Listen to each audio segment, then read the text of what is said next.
And so what I was getting back from people was, look, I don't know where I work anymore. And and Wow. we had really worked hard to create a culture that we all enjoyed and loved. We were just trying to be a little less stuffy on one side and be a little bit more professional on the other. And we didn't recognize that sometimes people don't have the capacity to change that quick. Hey there, friend. You're listening to the Hot Mess Hotline, and this is Stephanie Krevins. You are in the right place if you're an ambitious leader who wants to pull off a big, stupendous, momentous, transformational project.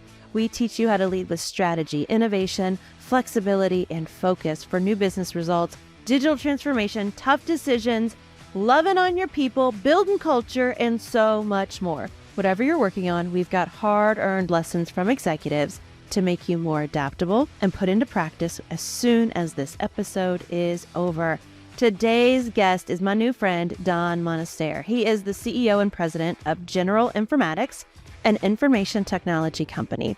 He is responsible for the strategic vision and day-to-day execution of their corporate plan to hit some really fantastic goals and grow organically, as well as choosing the right acquisition partners to add value to their current company's service portfolio.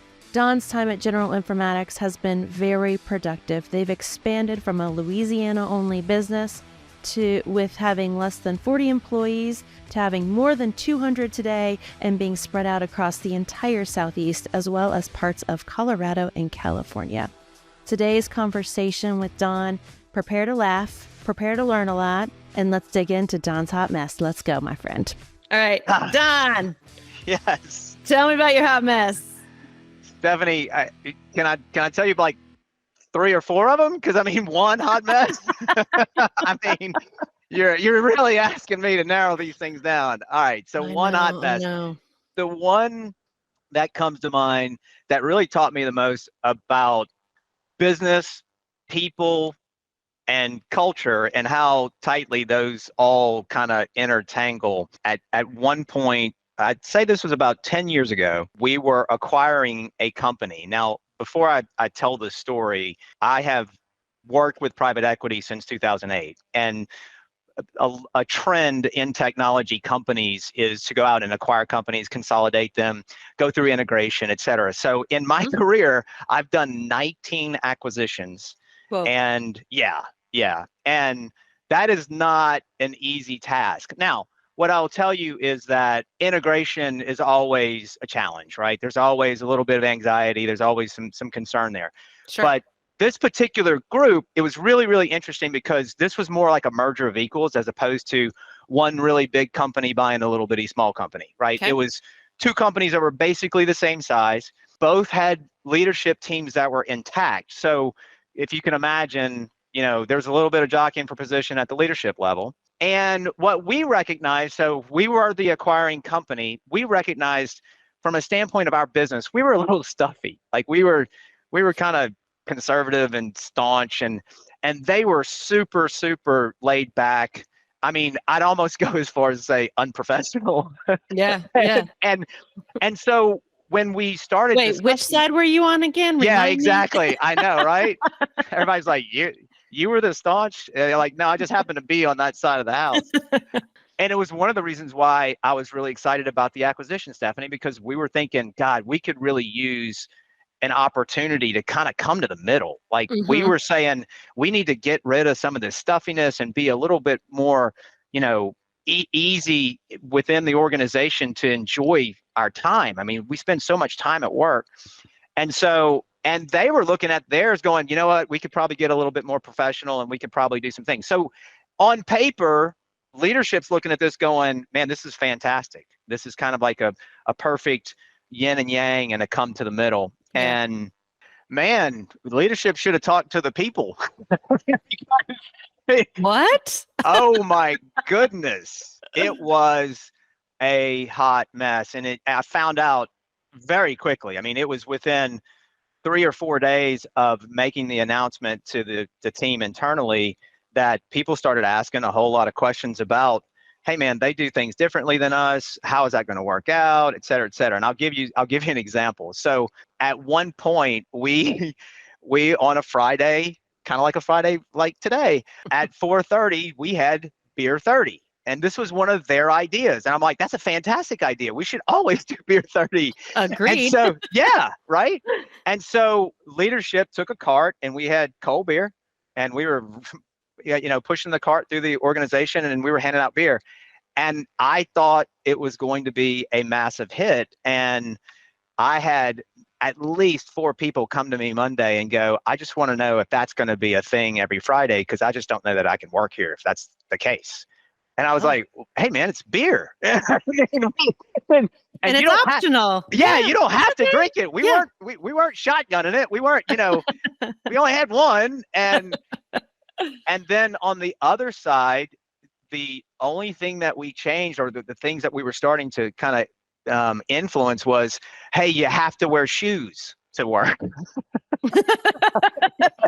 And they were like, whoa, what do you mean? Like, yeah, like flip-flops and shorts and no shoes. Like, you gotta, like, we have customers who come in, so you gotta wear shoes. And again, on paper, I thought, well, everybody really wants to wear shoes. We just I guess because we let them come in without them, literally it was, people would come in flip-flops and look, I'm gonna tell you, like, a lady can pull off a sandal. I don't want to see some dude's nasty foot. But what I would agree, that's a little too casual. Right? Too casual. Even if it's the kind with like the bottle opener on it for beer 30, like, I get it logically. Exactly. But we got to wear shoes. We got to wear shoes. Yes. So, but yeah, so you think that those types of things are really, really easy to implement. And what we recognized pretty quickly was, hey, apparently not everybody's on the same page with this concept of moving to the middle. And here's what we underestimated. So, if we would have just assimilated them and said, this is the new culture, you're just gonna be stuffy like the rest of us, then only half of the company would have had to experience change. What we were experiencing was everybody was experiencing change, and people were coming to work going, man, I don't know what this place is about anymore. Yes. And we did not do a good job of kind of supplanting that with this new culture. Like, what is it that we really wanted from this? We just thought, we'll all come to the middle and everybody will be fantastic and be excited about it. But that's not what happened. And so I just want to make sure I'm not making assumptions. You also physically moved them into the same building, correct? So we had multiple locations. Okay. And we had at least 2 of the cities we overlapped. So we had in the same building in one city, and we operated in 2 different buildings until the lease was up, and then we brought those folks together. By the time we brought the second group together, we had worked out the culture, and we had done some things very, very specifically to impact and influence the culture, so we could redefine it, which is really what we ended up having to do. But yeah, we were our office in Nashville, they all came together and they were looking at each other like I don't even know what I'm looking at. I mean, what are you doing? Yeah. Why are you in a tie? And it's like, why don't you have shoes on?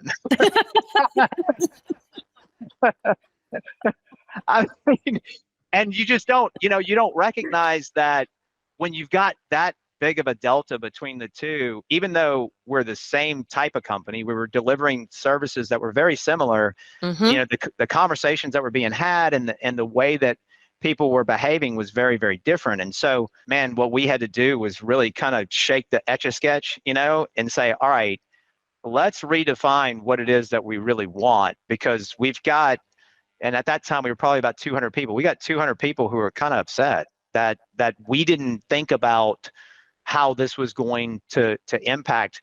Yeah, we wanted it, but that didn't mean that everybody else wanted it. And look, we lost some good people because of it, and that was the sad outcome. The whole reason why we chose to do it the way we were doing it was because we thought everybody would have loved it and got on board, and we weren't going to attrit any people internally. And so the goal was, obviously not to get everybody upset, but apparently shoes are a bridge too far.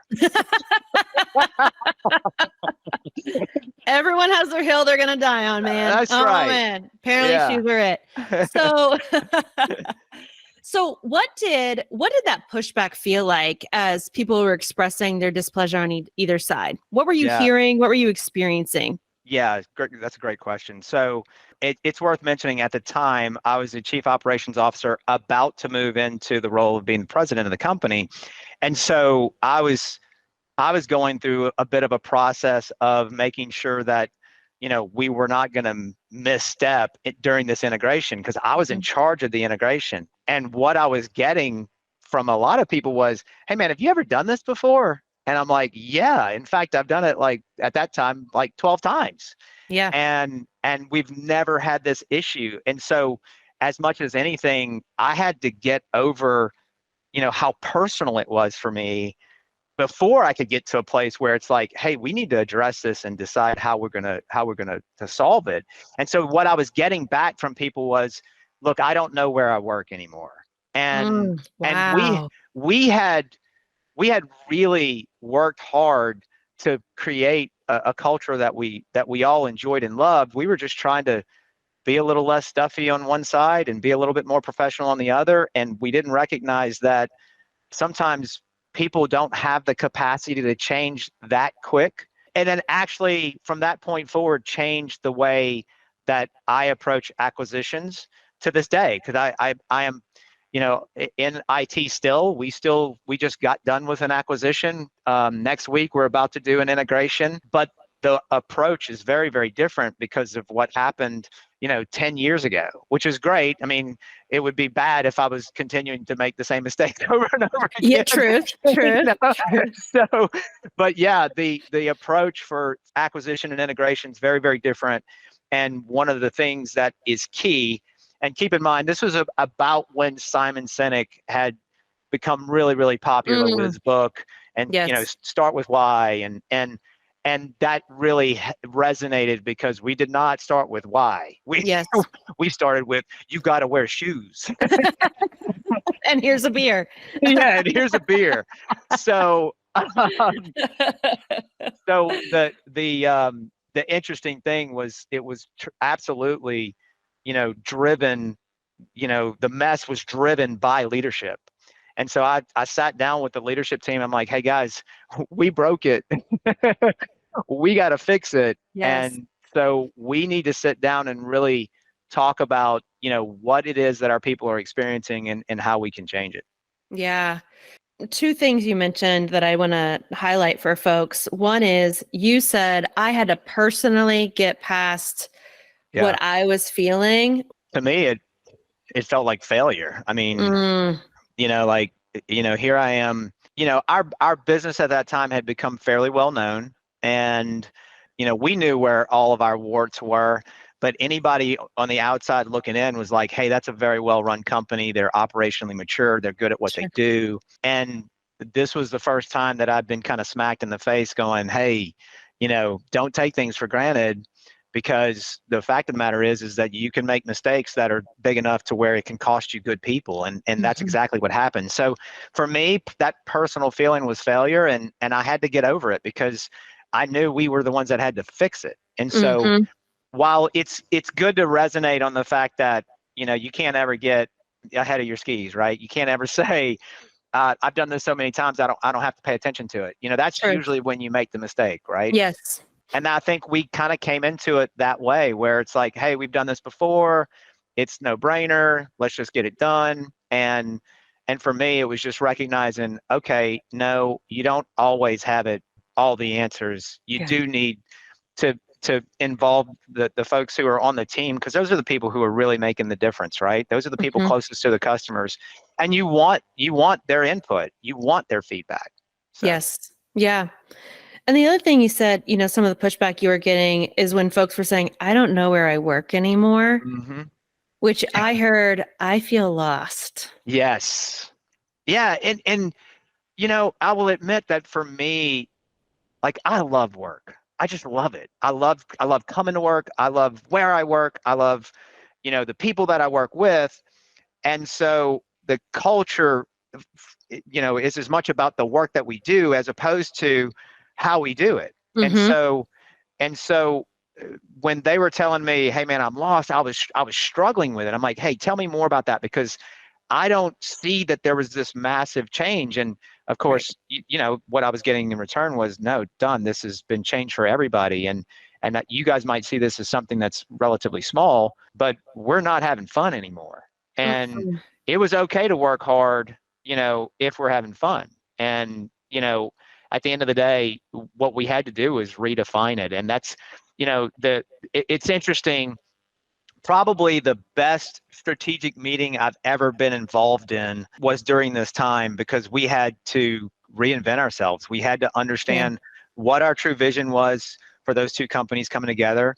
What was our mission? And then what core values did we want inside our company? And that's the one thing that I tell people all the time, even when, like, we've done in this particular, I've been working for General Informatics now for 3 years. We've done 7 acquisition since I've been here. And what I tell folks when we acquire, I say, look, we're not looking to carbon copy, rubber stamp anything on anybody. What we have to agree on are our core values, because Yes. our vision is who we want to be. All right, our mission is how we're going to get there, and our core values is how we're going to behave along the way. Yep. Right, That's and exactly that's right. yeah. And so here we have what we call our can do, will do attitude. It is undeniable. You can watch people do it, and you can watch people hold others accountable for it. And when you hear somebody say, hey, that's not my job, there'll be 5 people will come over there and say, hey, man, you don't want to say that out loud. If you feel that way, you might be in the wrong place. And like, Nice. and for me, like that, okay, that's what I need. I need that to be a core value that we all. So if you want to go eat barbecue while somebody else goes and eats shrimp etouffee at the company meeting, great. Yeah. We don't want to influence or impact that. We just want to make sure that, can do, will do attitude, be nice, work hard. Those are the 2 top ones, right? If you Nice. be nice, work hard. And then the last one is have fun. Because if we're not having fun, it's what are we doing, What's right? the point? Yeah. What's the Yeah. point? Yeah. Uh, it's so interesting. I was just in a meeting with some hopefully clients earlier today, and we were talking about their retreat and they want something fun. And I said, how do you define fun? Oh, good question. Right? Because what I hear in those two companies that came together on the stuffy uber professional culture, fun was defined in a much different way than the guys that didn't wear shoes. Not that they were either one was good or bad. They were Right. clearly were successful in their own way, but each culture, that person signed up for fun in that culture, not the other one. Yeah. No, you're exactly right. And what's interesting is, like, so when we started kind of implementing the new culture, and I tell people, if you're not being deliberate about your culture in leadership, Mm-hmm. somebody else is. Yep. And Yep. and so you better be driving the message that you want to be driven throughout your entire organization. And one of the things that we came up with, and it was kind of on accident, is, and those are always the best ones, right? Always. I had overheard somebody talking in the break room, and they said something that was incorrect. And I was like, hey, where'd you hear that? And he was like, well, I asked Frank, and Frank told me. I'm like, Frank doesn't know what he's talking about. I said, tell you what, I'm going to be in the training room at 2:00. Y'all come in and ask me whatever questions you got. And at this point, I was the president of the company. So I just happened to be walking by marketing, and I was just letting them know, because they use the conference room a lot. They use the training room a lot. I was like, hey, I'm Yep. going to be in the training room at 2:00. I'm just going to be there, and people are going to walk in and ask questions. Would you guys send out an email? And so this is about 11:00 ish. I I walk past the training room, and there's a big sign, and it says, caffeine and conversations with President Don Monistere. I'm like, holy cow, when did that happen? Like, we went from, I, I had this image of me on a whiteboard, and talking to like 8 people. And I walk in at 2:00, and there's 73 people itching to ask me really hard questions. Nice. And it was fantastic. And it started something that I do to this day, and we've called it many different things. Sometimes it's coffee talk, sometimes it's caffeine and conversations, but we've actually done it throughout our entire organization. We do it regionally, and the reason why I love doing it regionally is I remember, even after that first time of being bombarded with about 40 questions that were all really difficult questions, but I was Mhm. so proud of them for raising their hand and going, hey, we don't like this. How did y'all come up with that? How did y'all make that decision? Yes. And I'm like, wow, that's a great question. Let me tell you how we got to that decision. Yes. But I remember being done with that going, man, I can't wait to go to all of our other locations and teach them about, our company. And what I found out was I went to the other locations and learned about our company. Uh-huh. Because what mattered to the guys in Nashville, Tennessee was different than what mattered to the guys in Birmingham, Alabama. It was amazing that it was that different. And so kudos to you for asking the question, because a lot of people think, hey, my definition of fun is somebody else's definition of fun. And that's not always the case, Yeah. Oh, for sure. For sure. It's the same with senses of humor. And I know that because I have a terrible one. And what I find funny is what most people do not find funny. Yeah. Same difference. So you've had that awkward moment where you recognize I'm the only one laughing. Totally. We'll call that Friday. Oh, goodness. That's awesome. Oh, my gosh. So last question. We'll take a quick break and come back about the awesome things that you've learned and been able to do because you went through this hot mess. Yeah. How did you know that the culture was blended, was strong again through discomfort, uncertainty, lostness that was created? Yeah. So, I can be like really, the first KPI was we stopped losing people, which, turnover is, yes, an important one. Yeah. There's a sign that things might be getting better. People, either that or they're just grinning and bearing it. Part of the fix and part of what we did to really engage everybody was we became very deliberate about what we wanted the culture to be. We defined it very clearly. We were almost to a fault, because what we wanted everybody to understand was, hey, these are the expectations of what we need to be professionally. And oh, by the way, here's where we want to be from a culture and a core value perspective. And we want to lead with our heart. A lot of companies don't do that because, I don't know, maybe they're scared to get hurt. But at the end of the day, I want to love on my team first, and then we'll make everything else work. We can figure that out. And so we started really driving that message. And it's amazing. I used to say, when you hold your hand out to hug somebody and they hug you back, you start to recognize, okay, you know what? Things are changing. Things are like, people are starting to recognize that we don't want to be stuffy anymore, and we don't want to, to be unprofessional, because it's not good for anyone. And so the talk started coming back, hey, things are improving. The thing that the day I feel like that I really saw the difference was we became very transparent about our communication and about what we were responsible for and how we were going to hold people accountable, down to I had all of the things that I, as a president of the company, had to do with deadlines. And we had hired a guy who was an engineer. He had been with us for about 6 months, and he hadn't come to the office much because he was always in the field. He came in and he saw me. Now, he's met me one time, president of a fairly large company, and he's like, hey, man, that task that's due by today. You got to make sure you get it done. And I was like, absolutely, I will get it done. And I was love like, that. That's Yes. how it's working. When a guy who just got hired feels comfortable enough to tell the president, hey, man, we're counting on you. That's cool. That is so cool. And what I started to recognize was people were holding each other accountable. Management was responding to me going, y'all have made our job so much easier by redefining our culture and driving that message home. I used to say all the time, if you're not tired of saying it, we hadn't said it enough. Because you just don't recognize that those, our folks were not in that meeting, and they feel like they're being talked at, not talked to. And so I think that's when, I knew, okay, we've done something special here. And it really was special. It was. Yeah. That kind of accountability is what companies, really functional, high performing companies dream of. Yes. I love that. Yeah. Yes. And that's exactly what we've done in my company too. Like, my two admin people, they're Yeah, setting deadlines for me, just like I set deadlines for see, them. that's awesome.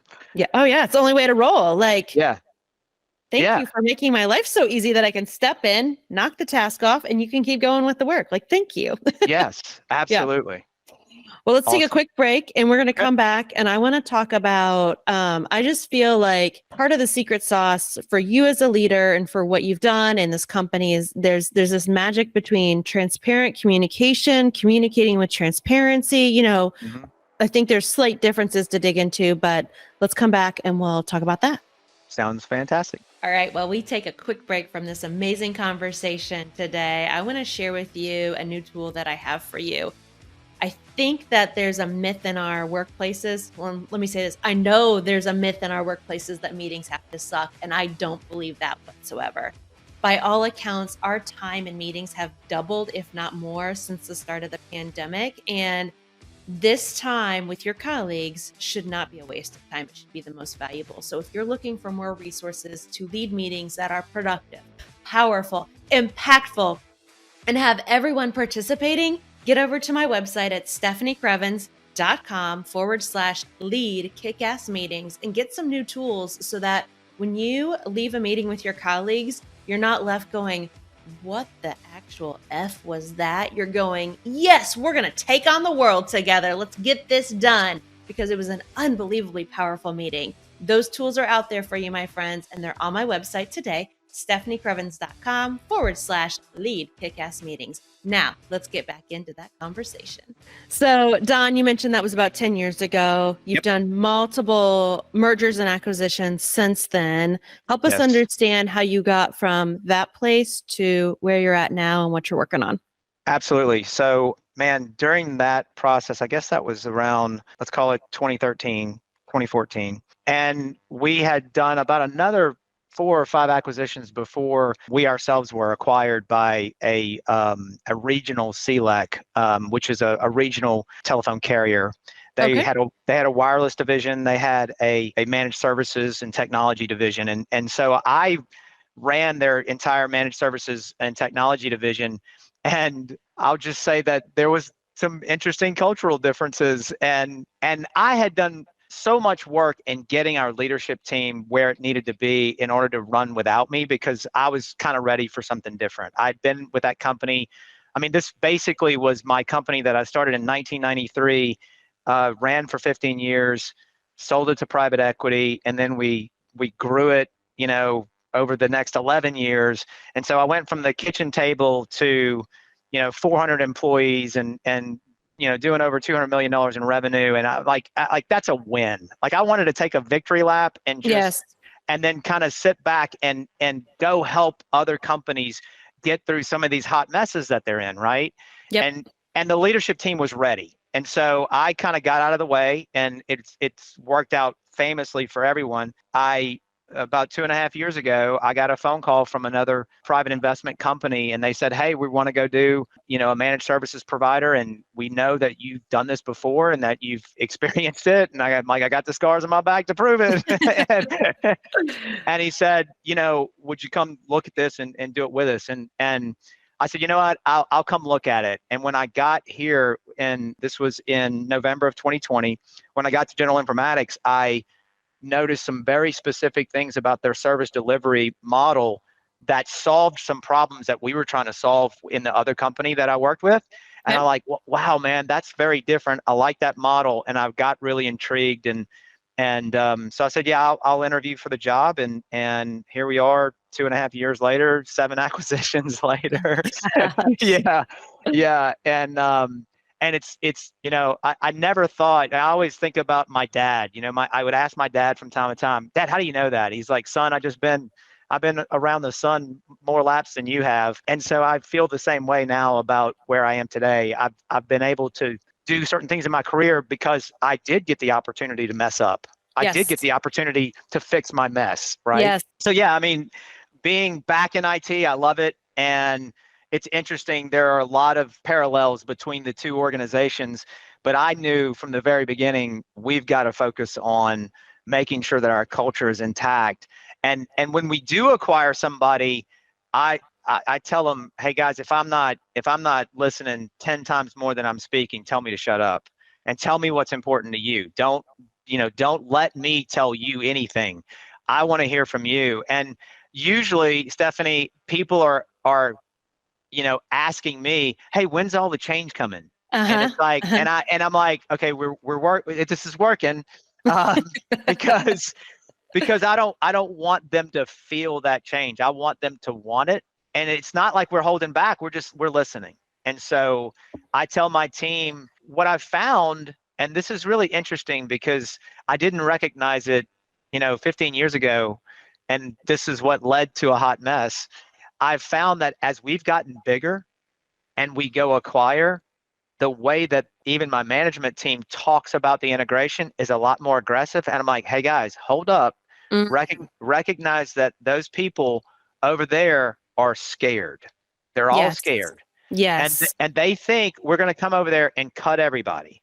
So what we're going to do is go over there and listen to everybody, because if we don't understand completely the nuances of their business in integration, we may take away something that is truly a value proposition and what their customers love. And that would be a tragedy, because we'll lose those customers and we'll potentially lose the people who work there. And so it's taught me a lot over the years. And that specific hot mess is really the thing that has changed our entire integration process now. Yeah, I love that. And so I'm working with an organization right now going through kind of a merger acquisition, kind of integration, but it's more internal. It's a little bit different than, merging two companies. But, Mhm. when I hear what staff at different levels are struggling with, you always have the folks who are like, okay, we've got to listen. Awesome. And then you've got the folks who say, where's the action? Where's the action? Where's the Yeah, action? yeah, yeah. How do you all balance the listening with the reflection with the action? So I always tell people we're going to let the obvious moves slap us in the face as opposed to go force them. And Okay.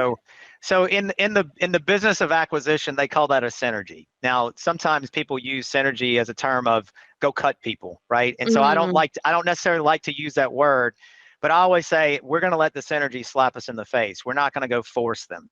okay. So there are typically things in an acquisition, or just anytime you're bringing two groups together to work together, there are Yes. some things that are pretty obvious, right? Hey, this person's really good at this, I'm not, so you should run that from now on. Hey, this person's really good at that. Those are pretty easy. And then what you have to do is really temper the desire to go execute aggressively, because sometimes when we do that, we step over or step on the very people that we're trying to help. And Mm-hmm. so I place a very high value in execution. I want to check the box. I've got a list a mile long and I want to check the box. Mm-hmm. But check the box only makes me feel good. So how does that make someone else feel if I'm losing empathy in the process because all I want to do is execute? And the Mm-hmm. fact of the matter is you really do have to dial back, especially if you're a type A guy, which I am.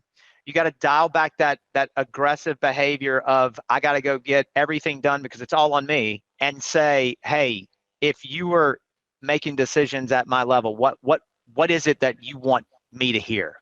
And so there is a bit of a give and take, and they'll usually tell you whenever you're dragging your feet, like, hey man, we really would like to be considered more of the larger company, and we don't know where to go and how to make that happen. And so they will definitely tell you, and I usually will let folks know early on, and again, over communicate the fact that, hey guys, you're gonna be wondering where all the change is. You're nervous right now because you think everything is going to change, and you're going to look up in 90 days and go, well, we're doing the same thing we were doing yesterday. I was kind of hoping it'd get better, right? Yep.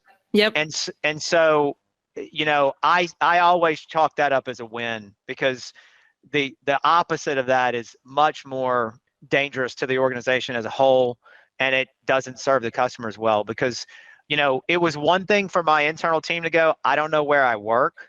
Mm-hmm. It's yet another thing when your customers start saying, I don't know who I'm doing business with anymore. That's right. That's you right. know And so I always look at what that change internally is going to do and how that's going to impact the customer. Yes. Okay. And how do you practice communicating transparently now? Oh man.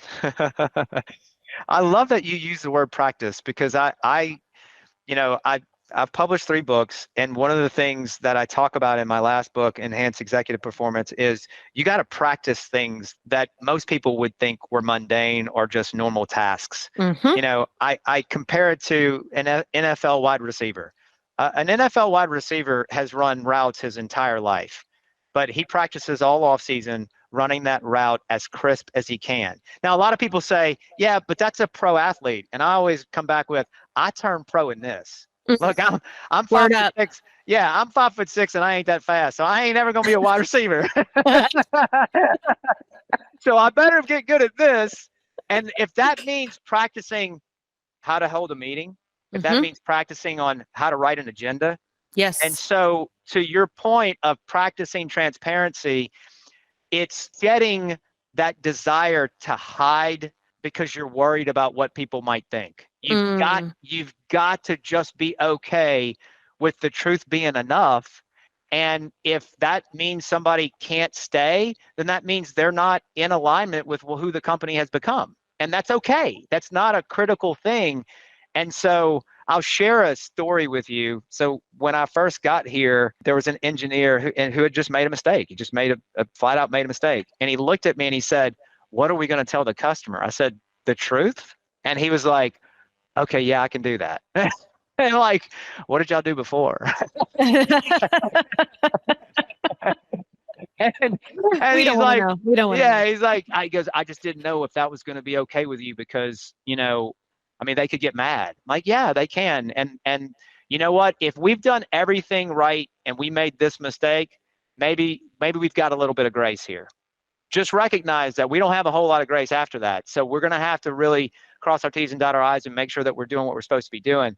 But Yes. yeah, I would much rather be transparent internally as well as with our customers, because the fact of the matter is that candy coating something and then it coming back later and smacking them in the face, they will remember that. And that's a question of integrity, in my opinion. Yes. Agree completely. But it is a Yeah. natural tendency to want to hide from that because, and I've seen it happen many times, especially new managers, because Mm-hmm. new managers think they have to be perfect. Yes. Yeah. They have to have all the answers. Their Yes. employees need to ask them questions and they tell them what to do. Yes. Yeah. And they quickly find out that they cannot be responsible for everyone's decision making, problem solving, fill Yeah. in the blank. Yeah. No, Yeah. you're exactly right. Yeah. It's exhausting. In preparation for this conversation, you and I got on one of our rants about holding effective meetings, which Yeah. I believe meetings can be one of the best tools for driving change, for listening, for communicating, right? It's Yes. just a gathering of people. Educate us and all the peoples on your meeting practices that make you so awesome. So there are 3 types of meetings, and I think I shared this with you. Yep. There is a review meeting, okay, which is we're going to review some information. There may or may not be action items. There is an exceptions meeting. Exceptions meetings are we're going to review some information. There will be action items. There will be dates, and there will be owners of those action items. Okay. And then there's a complete waste of freaking time. Those are the 3 types of meetings. All right. Yes. And we don't do the third type ever. And No. so we have some pretty specific rules about meetings. We don't go to meetings that don't have agendas. Oh, Um, preach, preach, preach. yes, Just say that again for the peoples. if we do not go to meetings that we don't have agendas, we have to have agendas. Yes. And I have been recorded on a Teams meeting before saying, "Hey, if you didn't come with something to type on or write on, you aren't really participating." Because I just gotta hope that somebody is gonna throw some knowledge bomb on us, and we're gonna want to write that down so we will never forget it.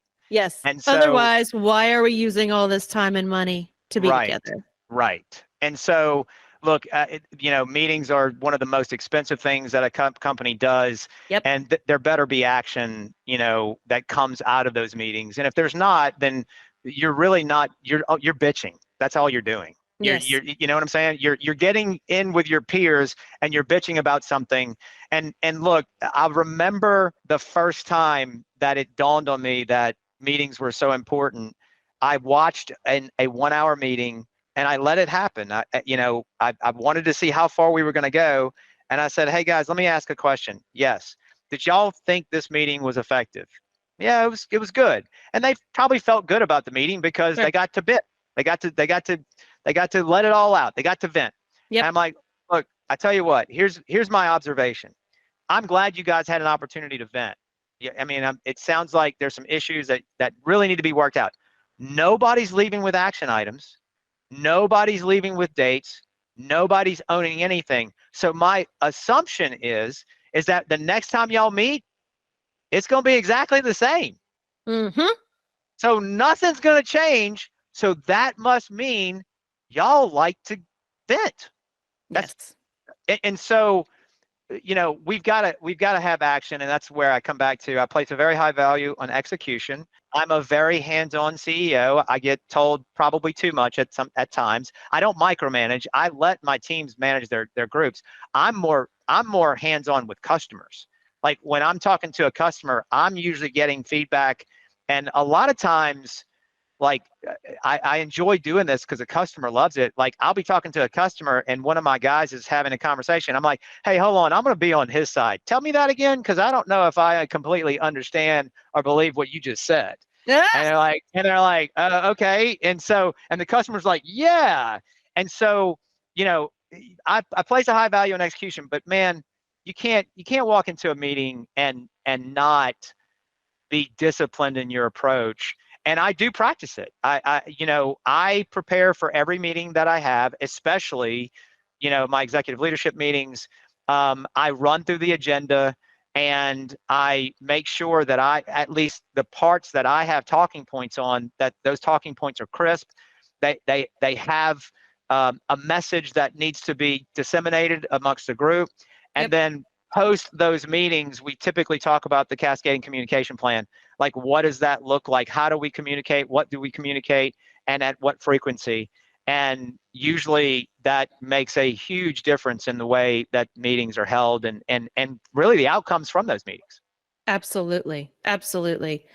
To me, anytime you're at work, and I'm not saying people have to work ungodly hours, anytime you're at work, every action should be prefaced with, how does this bring value to the organization? Yes. Because that's Yes. what we're here to do together. And it's not like we're not money. We're not a resource. And that's not what I'm saying. But what I'm saying is, let's show up and do things that are meaningful, that Yeah. matter to someone, something, the future, the vision, whatever it is. Right. But why are we doing busy work? Why? Yeah.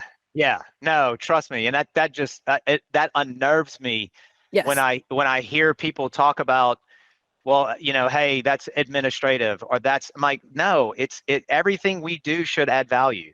If Yes. if we're not adding value with the things that we do, we need to find a way to eradicate it from our daily duties. Why are we Yes. doing it? Yes. You know? I mean, Especially in IT, automate it or get rid of it. automate it, get rid of it. Right. Write a Yeah. script. Somebody do something in technology, please. We got I anybody knows how to code around here? Yeah, anybody Anybody? come on, Anybody? somebody write some code. Let's go. Yeah, no, you're exactly right. And it's funny because, you know, uh, we were going through our planning for integration and somebody asked the question and the guy goes, "You know what? I don't know what we're going to do with that." And I was like, "Well, I mean, it's only integration, what we do for a living." And he was like, "Okay, I got you. I got you. I'll find I'll find out. I'll find out." We you gotta have to begin to work around here. I mean, we have fun with it. Sure. The way that I describe it is we're a baseball dugout. If you're a baseball fan or if you've ever watched guys in a dugout, man, we're jawing all the time talking about how awesome we are and and how bad somebody else is. It's a whole lot of fun. We do have a lot of fun. But I will tell you that we set clear criteria to be successful, and then we just manage to that criteria because if you don't do that, you're not giving your folks an opportunity to be successful and find their highest and best use in the organization. Yes, agree completely. And that allows so much of the day-to-day noise and drama and confusion to just fall away because Yeah. we know where we're headed. Yeah. Like if you don't want to head this direction with us, that's okay. Let us That's help you okay. go find your place. But this Yes. is where we're headed. Like you may not distract us from our vision, from our mission. Right. No, I mean, if Sunday afternoon you're feeling a pang in your stomach because you don't want to go to work, don't. Yeah. Don't. Yeah.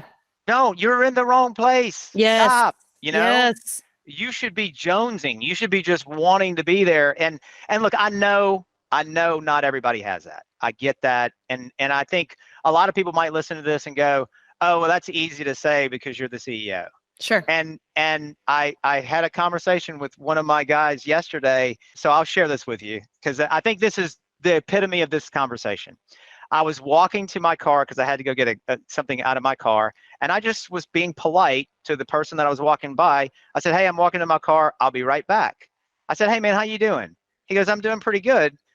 It was 3:30. He goes, "It's almost quitting time," and I went, "Wow." And so I walked to my car and I came back and I said, "Hey, man, let me tell you something." Wait, does he know he knows who you are, your He role? knows who I am. He knows my role. Okay. He's new. Okay. He's new. I was like, Okay. "Hey, I said, look, man, I'm not mad. I'm not upset. I'm not disappointed. I want to coach you up. Don't ever say that to anyone professionally again." I was like, even if you feel it, Yeah. don't let those words come out of your mouth. And I know you were probably just wanting to make small talk and maybe you were a little bit nervous. That's okay. I said, but see, I don't ever quit. And I don't ever quit because my role is CEO. I'm CEO because I never quit. Like Mm-hmm. that's what you have to understand.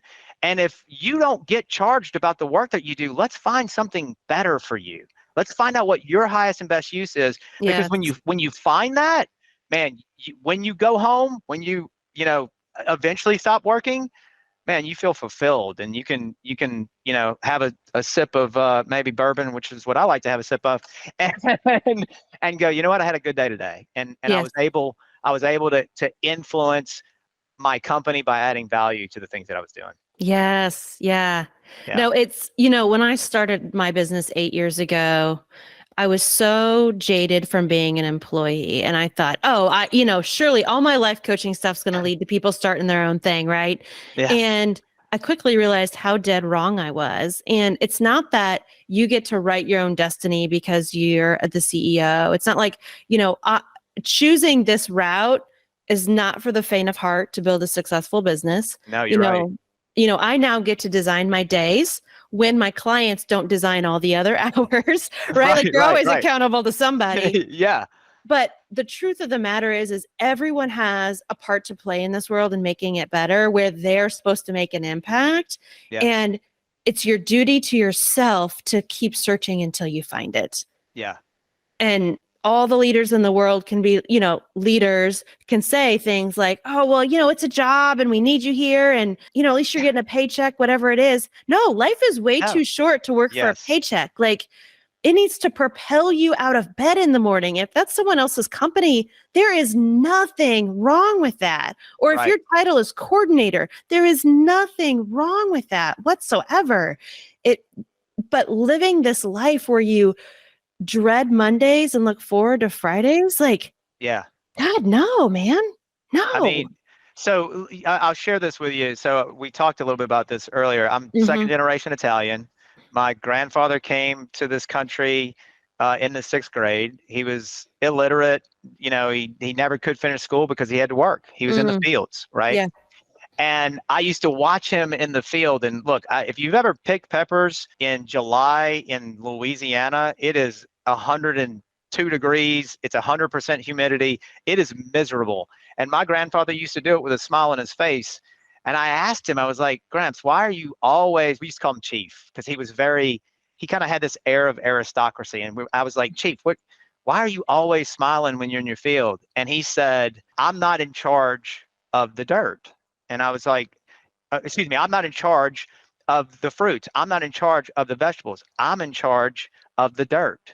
Hmm. And as long as God is going to make magic in my field, I'm going to work like it all depends on me and pray like it all depends on God. And when I heard that, I was in tears. I was like, if everybody had a disposition that, oh, I don't know, God's making magic in my company, like you'd Yeah. be you'd be a little bit more motivated. And it's so crazy because that was his disposition, and that's what he made. He made incredible products. I mean, incredible products. So fantastic stuff. Amazing. Oh, amazing. And it is Yeah. so true. God or Allah or Yahweh, whatever the label is you choose to Yeah. use, Yeah. makes amazing magic when we get out of his way. Yeah. That is exactly. All there is to it. That's all I know. That's right. That's exactly right. Oh my gosh. All right. So last question. I'll let you get back to changing your part of the world here. All right. What do you wish other leaders, other ambitious leaders, other ambitious folks who want to one day be in your shoes, what do you wish that they knew about what it takes to be in your shoes? Wow. So I would say there's a lot to that question. And what I would say is don't ever let the pressure of execution impact or influence a lack of empathy for people or for situations. I would say I've been very diligent in making sure that even when I'm making really difficult decisions, that I continue to have empathy, whether, like I said, for a person or for a particular situation. I'll give you an example. There's nothing wrong with letting someone go because there's no alignment there. Right. They have a different standard than what your company has. But there's also nothing wrong, and I do this regularly, Stephanie. There's also nothing wrong with 90 days after they've gone, calling them and checking on them, and just making sure they landed somewhere and they're good. And I do that, and sometimes in exit interviews, I'm like, hey man, I'm gonna call you in 90 days. Is that cool? And they're like, yeah, that's cool. I don't know why you'd want to do that. Well, because I'm human. I'm a human being. And so those people, the folks who are wanting to be leaders or moving into that role, that doesn't make you less human. It should make you more. That's the one thing that I wish more leaders understood. There's nothing wrong with being type A. There's nothing wrong with being driven. There's nothing wrong with executing. There's nothing wrong with being very, very clear, and sometimes even a little bit direct about what the expectations are. But that doesn't mean you should stop caring for those folks who choose not to deliver that. Yes. Because let's face it, that's a choice, right? That's a choice, and you don't have to be okay with their choice, and you should, as a leader, make sure that their choice doesn't impact yours. Yep. But you don't have to hate them for it. And I tell people all the time, like, I've been in meetings where somebody was talking negatively about somebody who had left, and I'm like, hey guys, we loved them when they were here. We're gonna love them when they're gone. So let's not talk negatively about people. It's not fair. They're not here to defend themselves. Yep. And so I think that would be one of the things that I wish more leaders understood, because I do think that, and it's cliche, right? If the folks who are working really, really hard to meet that standard recognize that not only does that mean something of value to the company, but it also means something, to you as a person, as a human, as someone who, I mean, I think that resonates with people. Yeah, absolutely. Well, Don, you're awesome. I'm so glad we've connected in this way. Stephanie, thank you. I so appreciate your time. Yeah. Spoiler alert. I really like you, so you can't get rid of me now. Okay. Yeah. We're gonna have to do these all the time. For sure. Yeah. Just to laugh. That's right.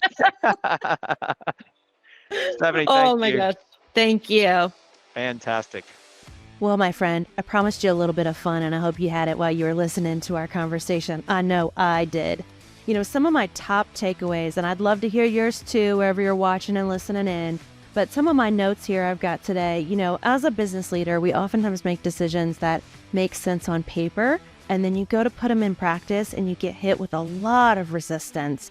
And so part of the way that Don has learned to counteract that is to listen with more empathy. Listen first, act second. And I loved how he talked about balancing his need, his drive for execution with the fear and the uncertainty that he knows other employees are facing. And so learning to temper your bias for action for others that may be in a more uncertain spot, I think displays a level of emotional intelligence that can be hard to practice, but has amazing results once you learn how to do it. And, honestly, that resonates with me because I am a leader that has a bias for action. I don't understand why there isn't an action taken every second of every day, which is a glitch in my matrix. Doesn't make me right. It means that's my bias, the same as other folks have other biases. And so for the leaders that I work with, helping them understand that action, execution must be balanced with empathy, listening, and particularly as Don highlighted for us, right? Like we might be taking away some secret sauce that helps our customers in the long run if we just bulldoze through the action that we think we know best. Some of the other lessons that I took, him asking people straight up, if you're a top level leader, I want you to practice this too. Asking people, if you were making decisions in my shoes, what would you want to say? What would you want me to hear? Again, another example of empathy, but instead of extending it to the person on the other side of the table, we're asking the person on the other side of the table to extend it to us. Because there's this recognition that there are things that you as a leader know that the other person doesn't, and completely true in the vice versa way. There are things that they know that you don't, and you need to develop active listening skills in order to hear them.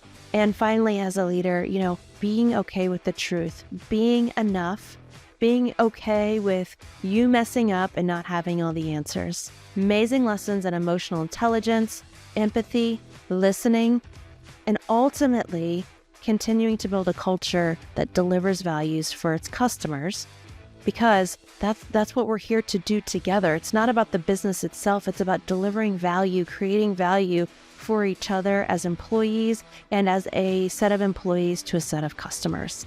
That's how we do impactful work on this planet. All right, my friend, now let's get back to your specific part of change in the world. And if you wouldn't mind, share this with another ambitious leader that you have in your network that needs some more pro troublemaking habits. And I'll see you soon, my friend.